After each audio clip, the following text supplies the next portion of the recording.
And the U.S. has reached a sobering new pandemic milestone. Find out what health officials are recommending as graduation season approaches. Coming up in my in-depth report. And later in the show, find out which City College alumna is headed to space. And the San Diego City College athletics team had a year full of success stories. I'll tell you more about it in sports. And the May Gray is here to stay into the week, but sunny skies are just around the corner. I have more details on that in weather. Newscene starts now.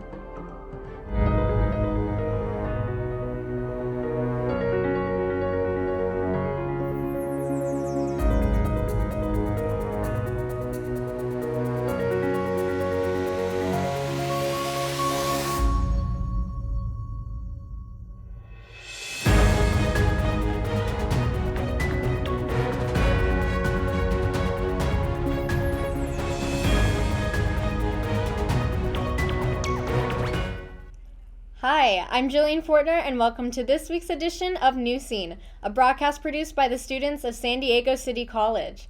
Every Wednesday, we bring you the latest news of the week. The college requires everyone to wear face masks indoors, and that includes all of our crew here in our studio. We have an exemption for those of us on camera. We continue to follow all necessary local, state, and federal guidelines to ensure a safe environment for those back on campus, but we remain as focused as ever on bringing you the latest. We start tonight with a sad milestone in the fight against COVID-19. Josh, tell us more. Thanks, Jillian. The U.S. reached a grim milestone this week with 1 million deaths reported due to COVID-19, and some experts believe many of those deaths could have been avoided. According to the CDC, as much as 24% of the U.S. population has not yet been vaccinated, and only 50% have received a booster shot. In California, a controversial measure hoping to make a dent in those numbers. The proposed bill would allow children aged 12 and up to get any FDA-approved vaccine without parental consent. If passed, California would allow the youngest age group of any state to be vaccinated. The bill is headed to the state assembly for approval before it reaches the governor's desk. And in San Diego County, the number of hospitalizations has dropped, but the number of positive COVID tests in the past week has increased. Officials believe the uptick is likely due to relaxed restrictions statewide. The increase comes at a time when many are celebrating graduation and prom season. Medical experts highly recommend masking up in crowded areas and continuing to take necessary precautions. For CTTV, this is Josh Hernandez. Back to you, Jillian. Thanks, Josh. We definitely wish everyone a fun and safe graduation season. And now to eastern Ukraine, where evacuation in Mariupol are underway. The fighting at the city's steel plant is the last major holdout area in the area has ended. A Russian defense military spokesperson says over 260 Ukrainian soldiers were evacuated. Ukraine is expected to carry out an exchange of prisoners of war for their injured soldiers. In an address on Tuesday, President Zelensky said he remains committed to returning Ukrainians fighters home. The evacuation mission continues. It is overseen by our military and intelligence. The most influential international mediators are involved. And Finland and Sweden are going from neutral to NATO. The two countries are seeking membership in the military alliance after Russia's invasion of Ukraine. The move for the Nordic nations comes after 75 years of military non-alignment. Both countries meet the criteria to join NATO, but the ratification of new members could take up to a year.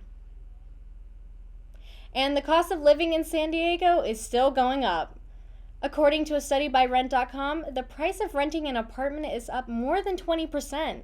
Another report says as many as a quarter of locals are considering leaving the area because of it. San Diego is now ranked the 5th most expensive city to live in the U.S.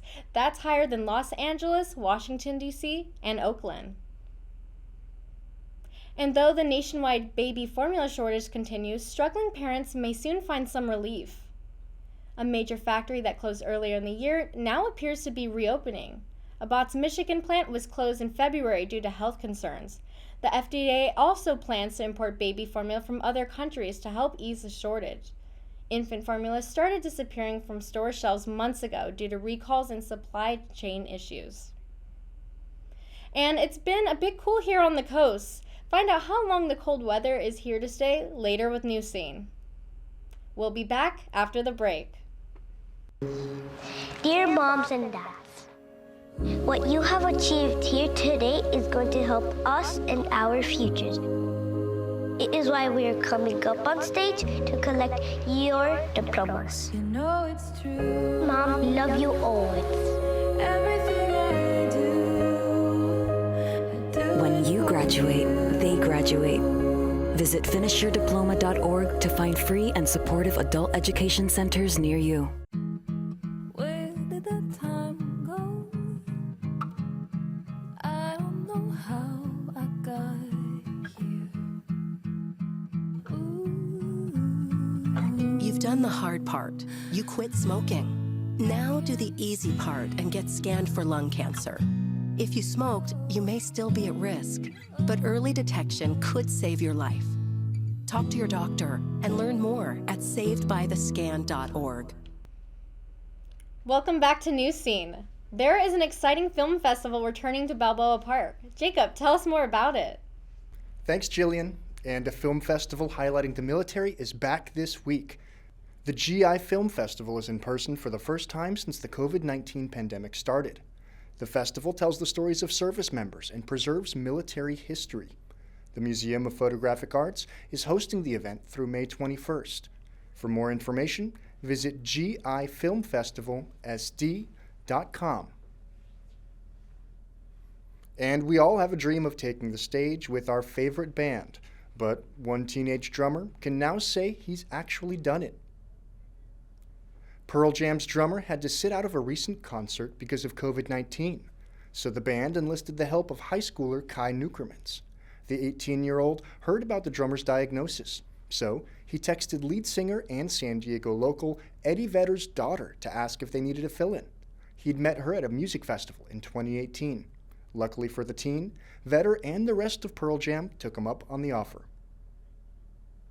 That's all I have for entertainment. Back to you, Jillian. Thanks, Jacob. What an amazing opportunity for him. That's definitely a story he'll keep telling for years to come. And in Barrio Logan, what used to be a car repair garage is now a safe place for kids. The Chrysalis Center is now the extension of the Monarch School. The center gives students experiencing homelessness a way to express themselves. It includes an art gallery, dance studio, and a 100-seat theater. There are nearly 300 kids currently enrolled in the school. Those students picked the name Chrysalis because of the significance in the development of the monarch butterfly. And it's the end of the year here at City, and we're looking back on some of the college's best sports highlights. Ash, tell us more. Thanks, Jillian.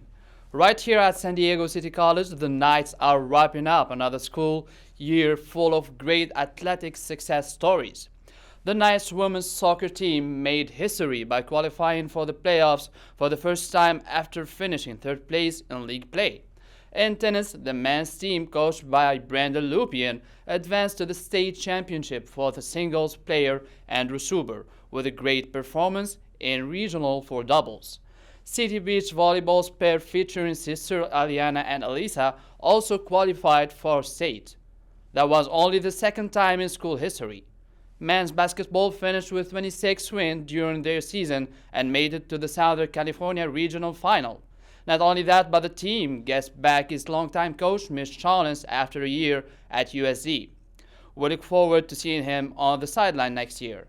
And finally, a look back wouldn't be complete without a nice pitch by the City College president, Ricky Chabas, before the baseball men's game at Morley Field. It was certainly a year to remember, and we're looking forward to seeing where all of these athletes are headed in the future. Back to you, Jillian. Thanks, Ash. We're wishing all of our athletes success in the coming years. And our very own San Diego City College alumna will be making space history this week. We told you last week that Kat Zareta will be a part of the Citizen Astronaut program, making her the first Mexican-born woman in space. We now know that this flight will blast off this Friday. Zareta and 5 other crew members from Blue Origin could leave as soon as 6:30 in the morning Pacific time.